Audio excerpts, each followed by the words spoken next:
बहुत समय पहले की बात है। विजयगढ़ नामक एक राज्य था, जहां राजा विक्रम सिंह न्यायप्रिय और शक्तिशाली थे। उनकी एक खास बात थी। वे हर रात वेश बदलकर अपने राज्य में घूमते और लोगों की समस्याएं सुनते। एक दिन राज दरबार में एक अजीबोगरीब आदमी आया। उसकी आंखों में भय था और वह हाँफ रहा था।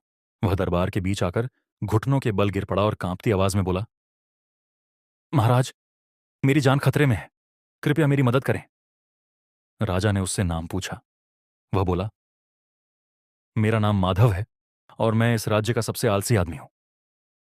दरबारियों ने ठहाका लगाया, लेकिन राजा गंभीर थे।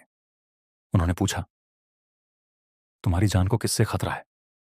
माधव ने इधर उधर देखा और फुसफुसाते हुए कहा, रात को मेरे घर में कोई आता है, पर मैं उसे देख नहीं पाता।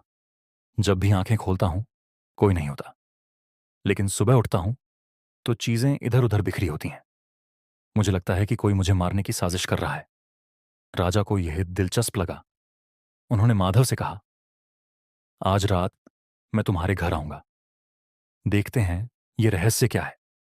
रात को राजा अपने सबसे भरोसेमंद सैनिक वीरभद्र के साथ माधव के घर पहुंचे। घर बहुत बेतरतीब था।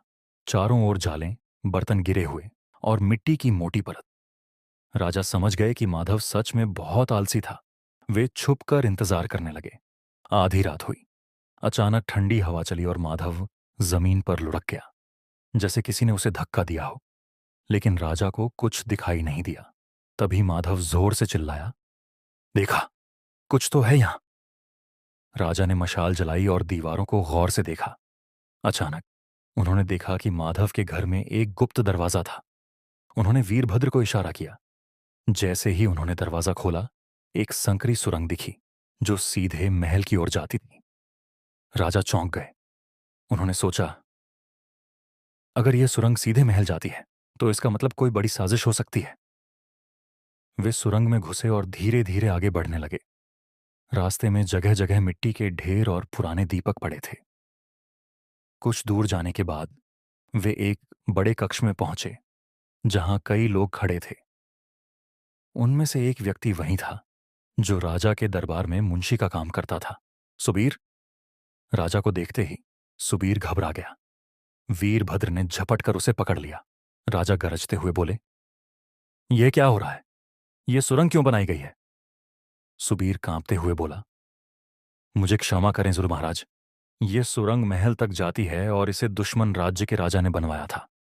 उसका इरादा इस सुरंग के जरिए आपके महल में अपने सैनिक भेजने का था। माधव के घर का इस्तेमाल इसलिए किया गया क्योंकि वह इतना आलसी था कि कभी भी अपने घर की जांच नहीं करता। उसे शक भी नहीं हुआ कि उसके घर से कोई सुरंग निकल रही है। राजा ने सुबीर और उसके साथियों को बंदी बना लिया।